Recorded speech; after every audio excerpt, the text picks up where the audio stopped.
this week's God Squad Upfront. Here's where we discuss big issues and trending topics. If you're ready, so are we.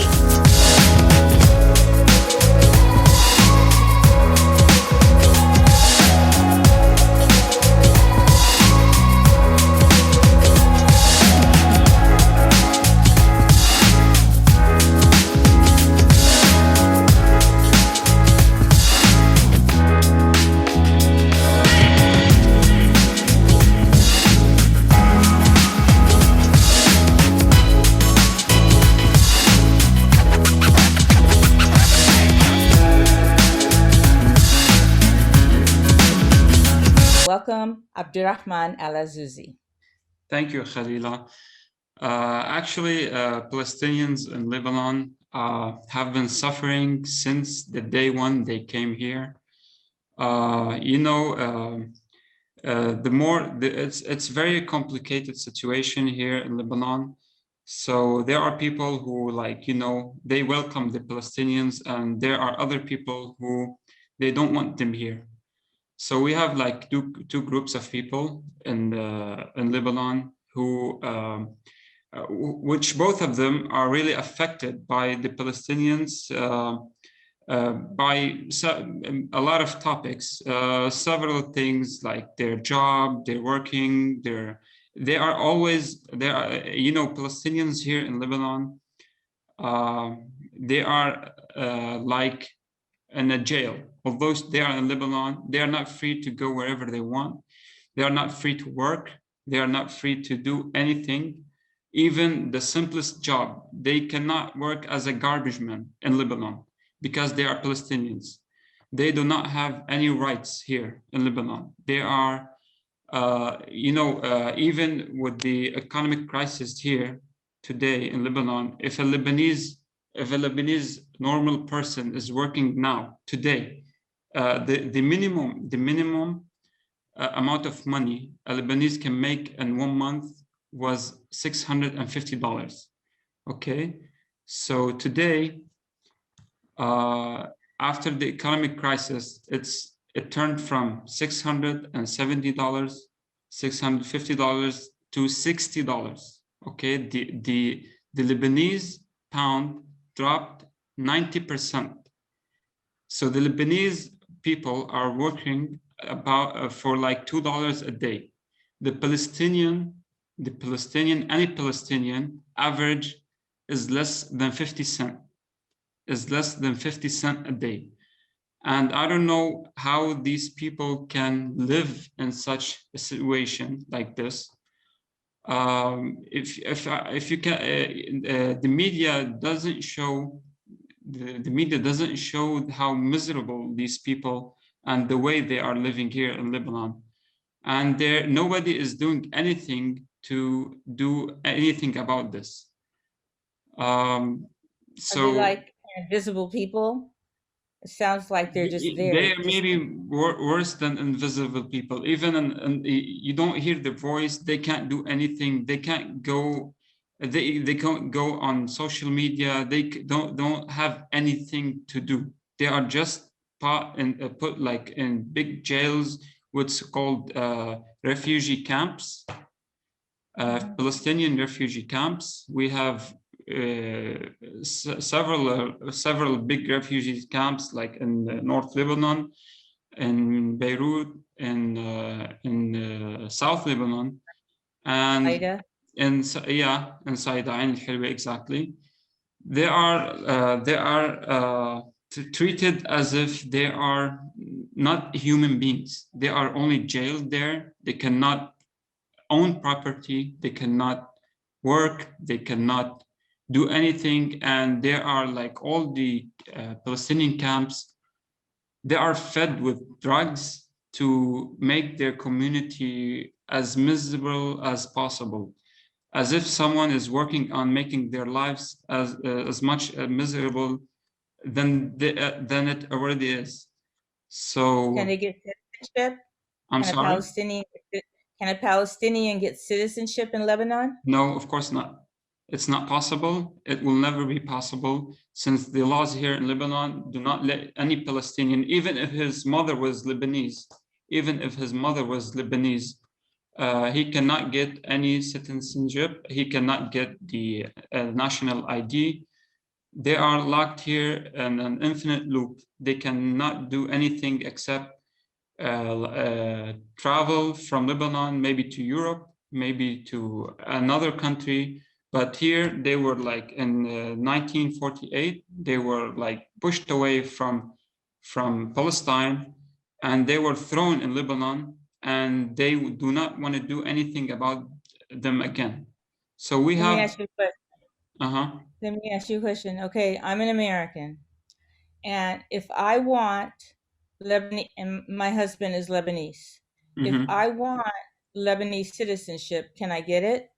Okay, so if you go to the law, you can you can get the Lebanese citizenship. But did you ever get it? Did you try? How much have you been trying to get it? I mean, but I can get it. I can get it. I just have to go through the process. You can no, the process. If you're from a certain political or a religion, a certain religion, you can get the national ID in days, maybe in less than 1 month. So my situation is different from so your situation, I have been trying to get you your citizenship 6 years ago, for 6 years. Okay, not personal, Abdurrahman. Okay, and it never worked. Because we never follow through with stuff. No, I really did. Abdurrahman, yeah, Allah subhanahu wa ta'ala, sakratimek wala. Okay. Okay. Okay, we're gonna edit this stuff.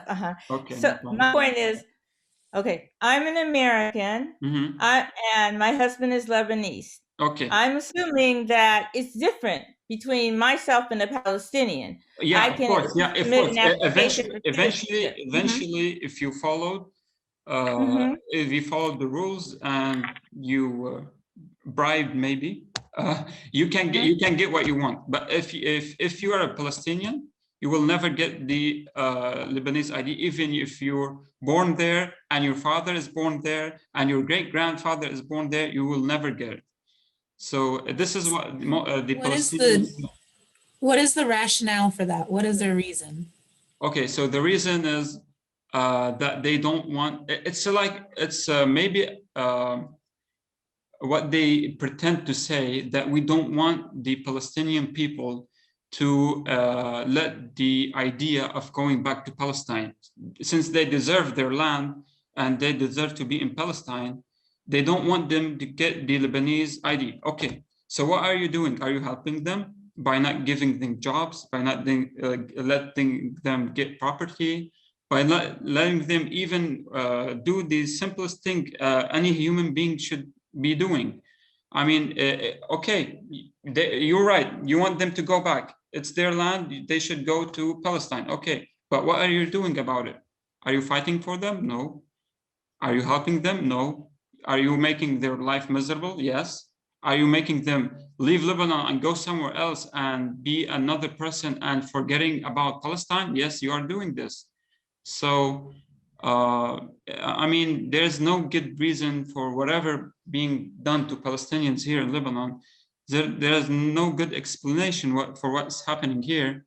I don't know what the politicians are intending to do in their mind or planning to do, but it's been a long time, since 1948, and Palestinians are suffering here since then. But the theme across the Middle East, and the excuse that most of the governments use across the Middle East, is that they don't want the Palestinian citizenship, because if they do that, they will become comfortable in these places and they will not use the right to return. So that's normal. So.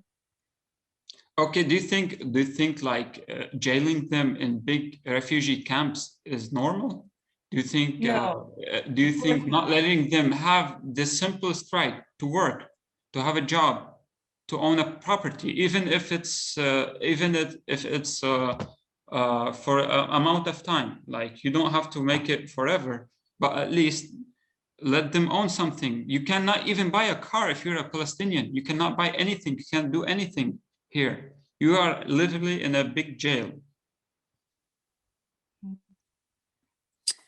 That's a common argument, though, and Maureen can probably speak better to this than I can, but both historically and across several cultures, in saying to an oppressed group, well, if we give them a certain right, whatever the requested right is, that they will then not do X, Y, Z that's expected.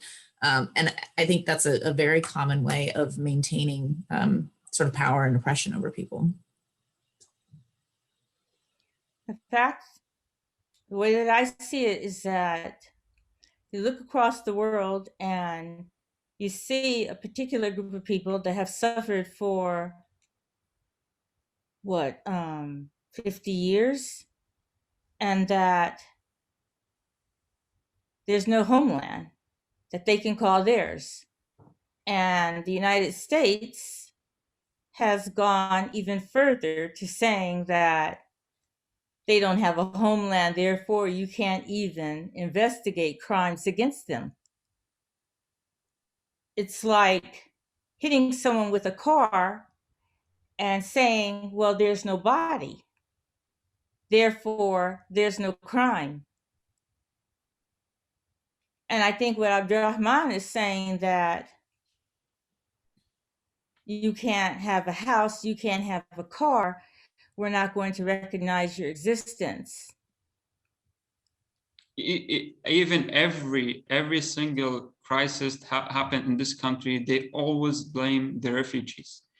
They used to blame the Palestinians.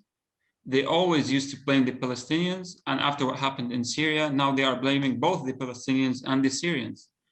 So of course they are not they are not the reason of our economic crisis. Our politicians are. So the corruption in Lebanon here. So how does it benefit the politicians by not allowing the Palestinians to own a home or buy a car? How does it benefit the politicians? Does it mean they can pay them very low wages to do the work? Actually, it's the exact opposite. If they allow the Palestinians to own home here, if they allow the Syrians to own a home here, they would the whole country would profit from them. They would be engaged with the work, engaged with being with their skills. They have a lot of people with high skills. It will help this economy. But what they're doing is the exact opposite, because they have a certain theory. Lebanon is very complicated. It's divided into certain like religions and parties, and they don't want the Palestinians and Syrians to be part of these parties, so they don't be the major ones, and they affect the vote, and they affect everything else. So to prevent this, they are driving the whole country in hell. Just today, our Lebanese pound dropped more than 10%, just only today.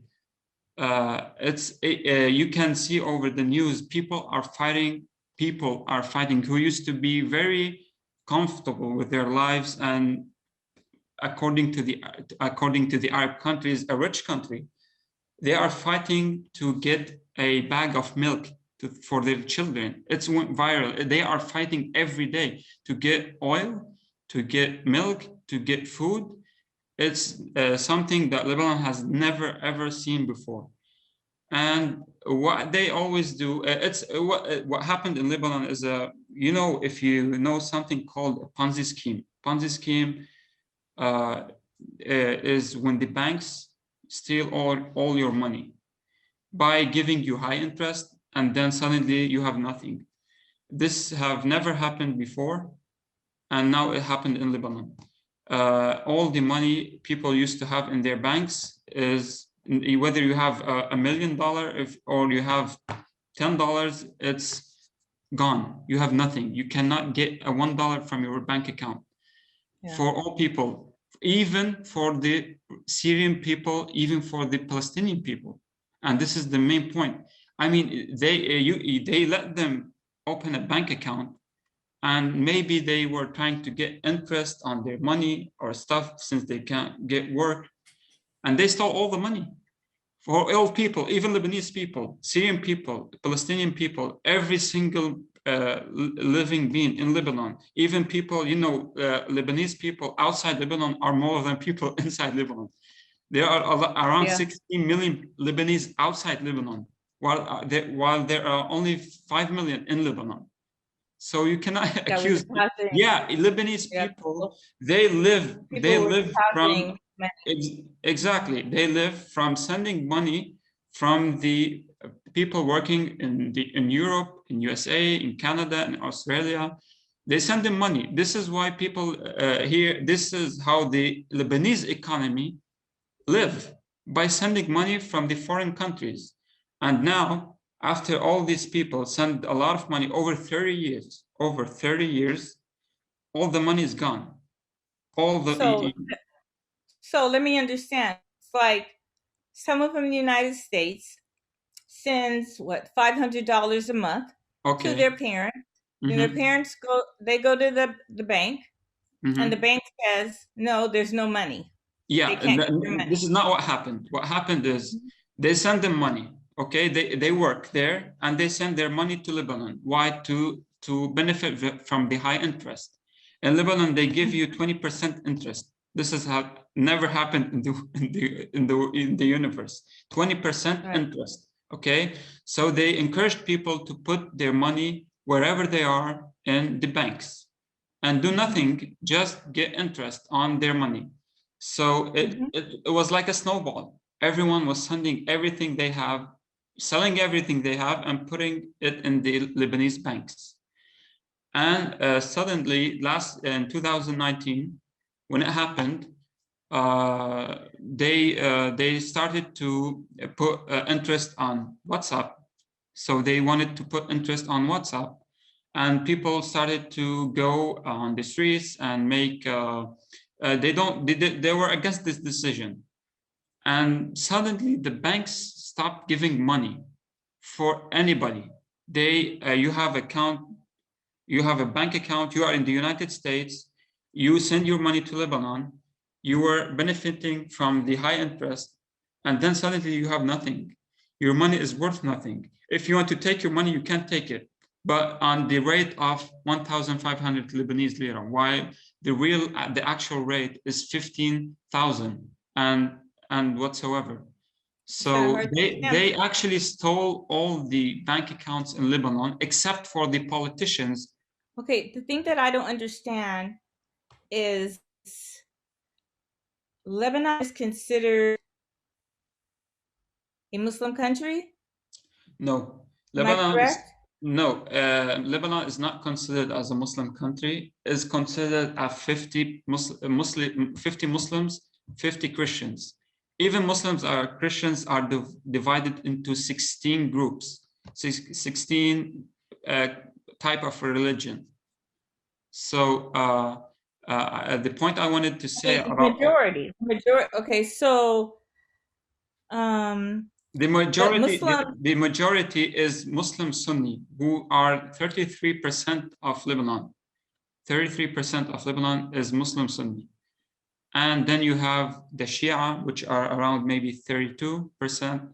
And you have a lot of, you have Christians, you have Druze, you have a lot of groups of people. The thing is, after what happened, after what happened to all these people, they always, what I want to say. Okay. What I'm trying to understand is that Muslims, technically, most Muslims do not invest in interest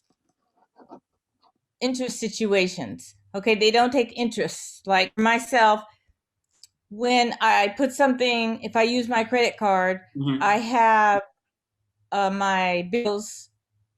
Yeah, I pay for my bills automatically.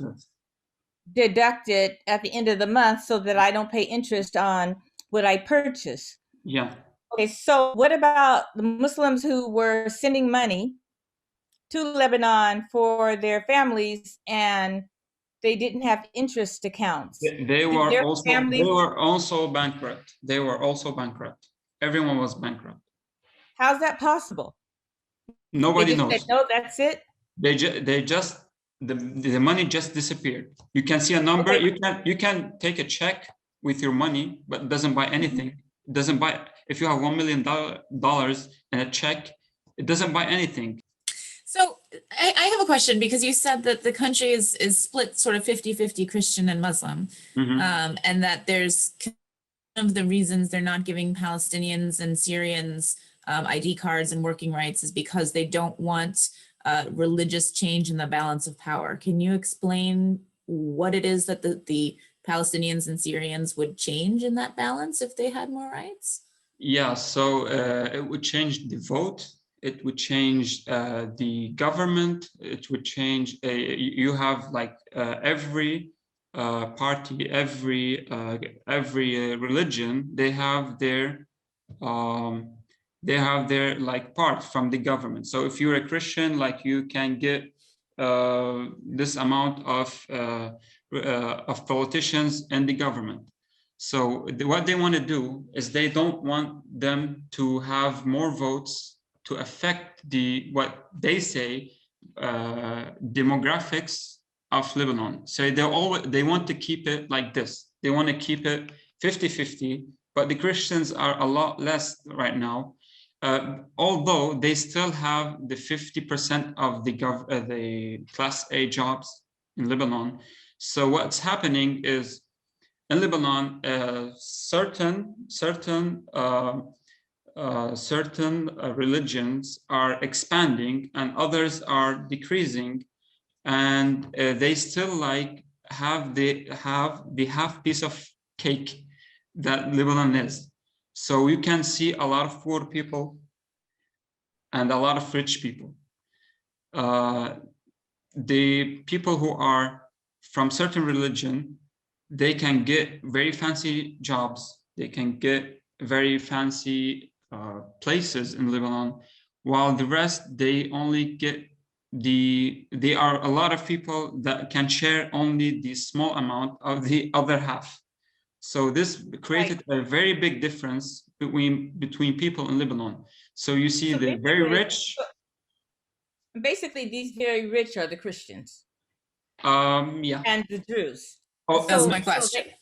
yeah. So, but also, of course, you see poor Christians here, because not all the Christians are getting rich. Only the Christians that are with the corrupted politicians. Even the Muslims with the corrupted politicians are getting rich. The rest of the people, they are all getting bankrupt. If you know a politician and he is your friend, you don't get bankrupt. Your money gets sent to Switzerland, to a certain country, and your money does not be locked in the banks, and you cannot take it. If you have a politician who is a relative to you, by the way, all the banks are here in Lebanon. All the banks are owned by politicians. That's exactly the argument against the right-wing politicians in the United States against anyone who is not a WASP, right? Like white Anglo-Saxon Protestant, and particularly folks who are African-American, Black citizens in the United States. Suppress them. Horrific attempts over the last 40 years to alienate these folks from voting. So I guess the thing is that I'm really disheartened by the report that came out by the United States that said that they can't investigate these war crimes against Palestinians. The United States is doing the exact same thing against its own citizens, though, right? So like there's continuity and integrity in that oppression, right? I'm sorry, say again? I mean, it's all it's like the pot calling the kettle black. What massive hypocrisy is this?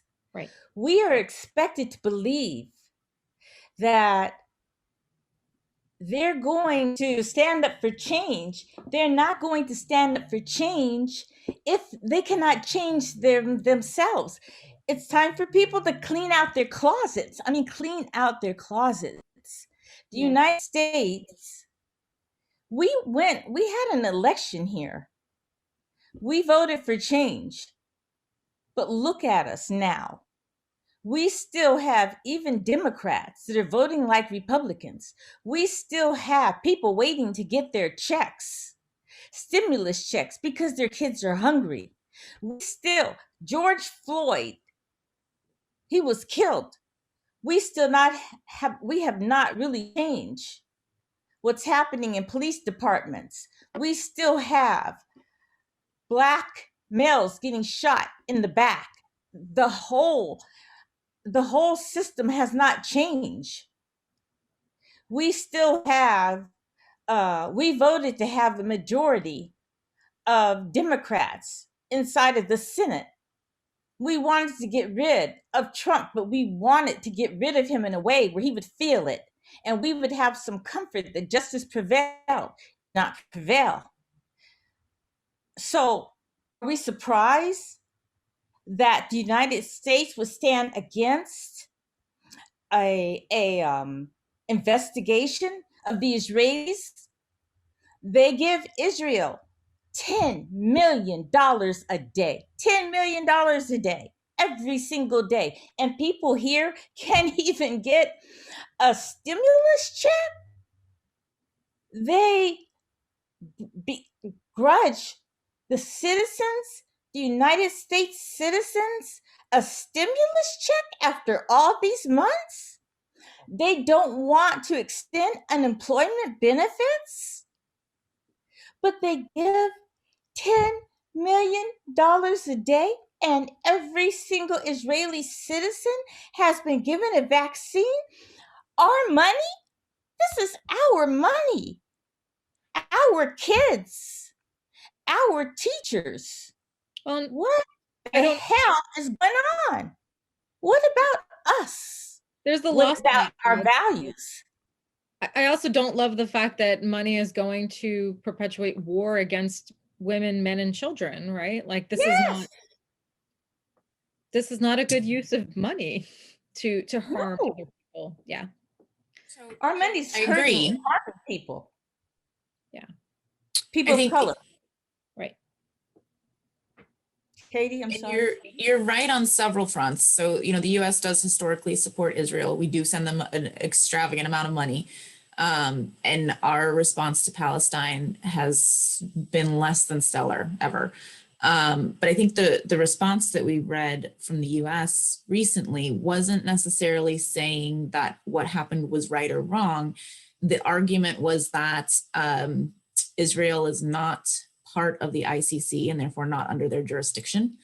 And I struggle with that piece a little bit because while I want to say, no, we should do something about this, at the same time, we also frequently say that the US doesn't need to be big brother of the world and policing everything. Ways. We can't say we don't want the US to intervene sometimes and we do other times. We have to have some sort of protocol with that. And I question what standards it sets if we were to say as a nation, you are not party to this agreement, but it's okay to go ahead and be governed by its rules in one instance and what that would cause for other instances. So I just want to throw that out there a little bit. Well, the reason they're not part of the ICC is because the United States has prevented them from becoming part of the ICC. They have used their authority not to allow Palestine to become a party, to become a part. They have made sure that the Palestinians of the West Bank and Gaza have no backup, even though they have struggled very hard to be considered a sovereign state. Now, technically, they have a voice in the UN. The United States refuses to recognize them, while other countries have. So they're literally painting a picture with no paint. They're using water. Now, there was no Bosnia before, but They recognized it when they had to. They're using an argument that has no sound basis. Now, China is, but at the same time, they don't agree to let investigations about those concentration camps that they have, that Muslims have been stuffed into for the last, 6, 7 years? Why aren't they saying anything about that? Our politicians, our leaders go and rub elbows with the Chinese prime minister or president, and he has concentration camps. I don't care how many dolls are made in China. This man tortures, puts people in camps, and he kills them. Those dolls have blood on them. Why do we do these things and then say we stand for certain things? There comes a time that if we want to be convinced that there's going to be justice here in our immigration system, there's going to be justice whether you're Black or you're white or Asian, then we have to do something outside and inside. Recently in San Francisco, I was shocked the way that Asians were being slashed, killed, beaten, and abused because Donald Trump made all those awful, awful jokes and accusation against Asian people. This type of racism, selecting groups, discriminating against others, it creates atrocities, real. And the United States can't back away from that. But focusing on Palestine, what are some of the takeaways from today? I'd love to hear from Abdurrahman what you feel like you all can do from a Lebanese context, and then more about what we can do in the US as well. Okay, so before I say what we can do, what actually a lot of governments are doing they are sending a lot of help here for the Palestinians and for the Syrians. And everybody on the news hear about some medical aids, about food, about shelter and stuff, a lot of stuff that are being sent to the Palestinians and the Syrians as well. But what they don't know is what happened next. What happened next is all these medical aids, all this food, shelter, they are only given in a small amount, and maybe a very small amount. They take pictures, and the rest is all sold in markets and hospitals and in other countries. We are seeing right now some food supplies who are supposed to be given for free for Lebanese, Palestinians, and Syrian people who are in need, but instead they are being sold in Kuwait. They are being sold in Africa. They are being sold in certain countries far away from Lebanon. Everything that comes into Lebanon is being stolen by the politicians here. Everything. I'm not afraid to say this because everybody knows it. Even the politicians know that we know it. It's like hopeless. You can't do anything from the outside. Everything from the outside need to come through certain tunnels that the government need to approve. And when the government approve, means it's stolen. This is 100% sure. When the government approves a certain thing, a certain help for the people, it's been stolen. This is known. What we do here in Lebanon, some people, it's like from their own money, they pay from their own work. They support some people here, like Syrians, Palestinians. They make them work off the record. They make them work in their factories off the record, because if they get caught, their job they will go jobless. Their factory will close. I know a lot of businesses that were being shut down for months just because they made a Syrian work with them or a Palestinian. So they don't want them to work. They want to keep them poor, keep them maybe in poverty. I don't know. The only way that these people get help is from their relatives who send them money from outside. This is the only way they get help, or from people here who pay from their own money, from their own pocket, to try to help them. This is what is being happen. This is what happening here. I have a relative in Germany. He after the explosion happened in Beirut, which I think you all know about. They wanted to send money to help people in Beirut. I told them, do not ever send through any governmental tunnel, because it will be stolen. Nothing will reach its destination. Everybody knows that, and it happened. Everything was sent to Lebanon was stolen, from food to money to everything you can think of, even medical supplies. Imagine, even medical supplies was stolen and being sold in somewhere else to benefit the benefit of the politicians and their people. So it's a miserable thing to know that you can't do anything except from like your own work. It's not like you can't convince any government to come and help and expect them to do it by themselves. They can't do it. They have to do it through the government. And what makes you stop trying to know that nothing goes through. Nothing goes through. Even if you hope for a little bit to go through to these poor people, you get shocked how these people are greedy and they are so selfish that they don't even care about anyone. They see people die every day here, suffering, and they don't have even a sense of caring for anyone over here. And the suicide rate has gone up. Yes, suicide, you can't imagine here, everybody is hopeless. It's hopeless. You can't imagine someone, he was working, if you can make here an engineer after, or a doctor, okay? He was like, a doctor here in Lebanon is what pays the most. So an average doctor makes around $10,000 to $15,000 a month.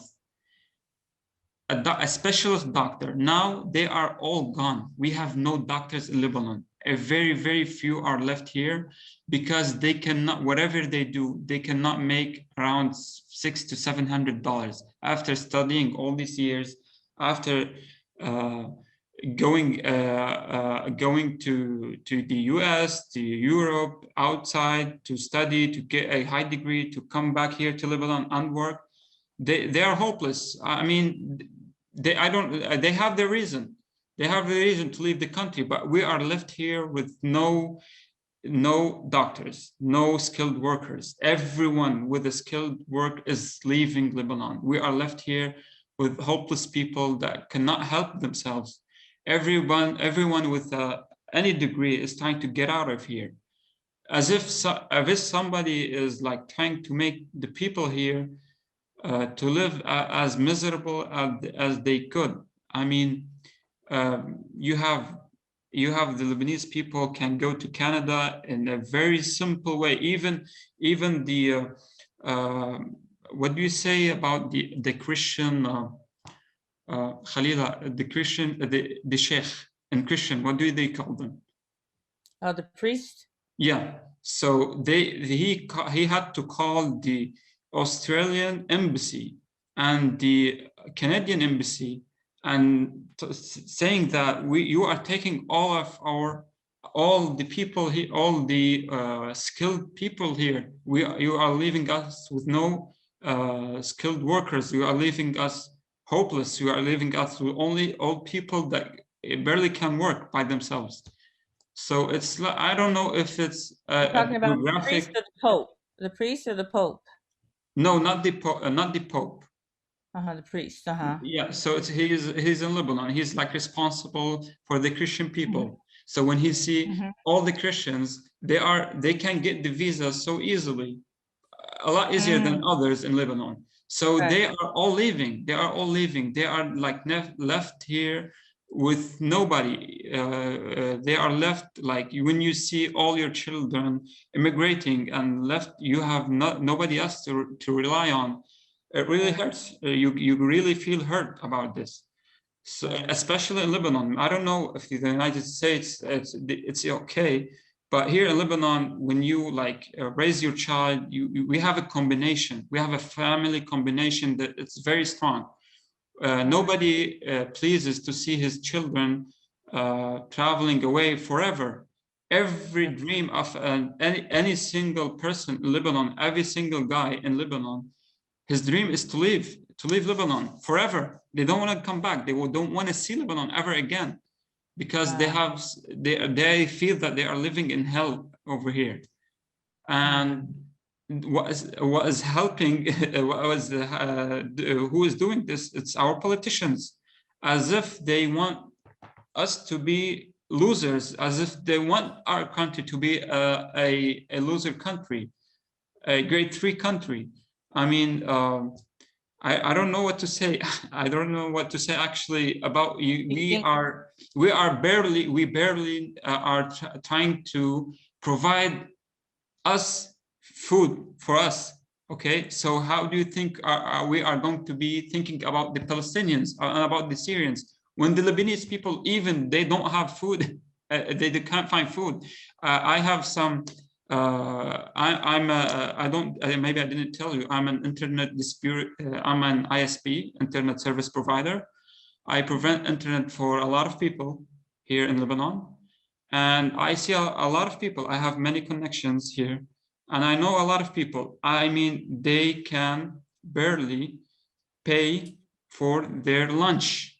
They cannot pay for their lunch. When I talk to them, they told me, please do not. Some of them cannot pay the internet bill. The internet bill here in Lebanon is $5 a month. Now it's $5 a month. They cannot pay the bill. They tell me, please do not disconnect the internet because we are trying to contact someone outside. So they send us money so we can pay for food and electricity and whatsoever. It's a disaster here. Now, if you want to cut it off, do you cut it off or do you keep it on? Okay.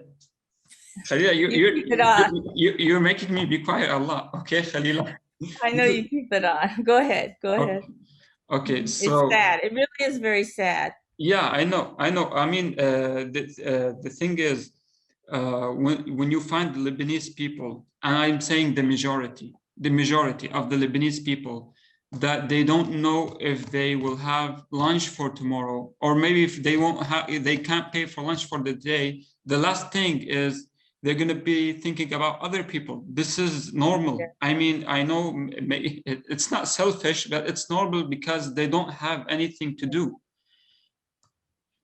Well, but that's how oppressive systems and oppressive regimes maintain power, is by separating people and making the people who don't have access to power think that they're each other's competition. That's it. This is very common. And it sounds like a lot of that is what you all are experiencing. And I heard a lot of takeaways today. This has been a really insightful conversation. I heard a lot of faith-based concerns. I know Khalila mentioned that Islamic perspectives have issues with interest rates, and some of that is against those faith beliefs. From a Catholic perspective, we view work as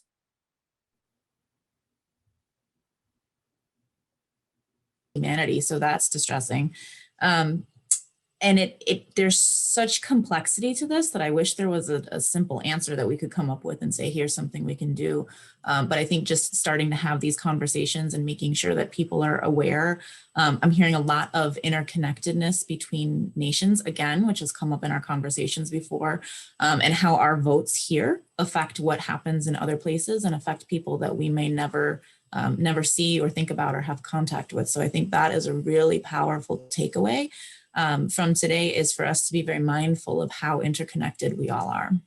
Thank you all for joining us today. We've been here today with Abdurrahman Al-Azouzi, and he has been telling us a little bit about the Palestinian situation in Lebanon.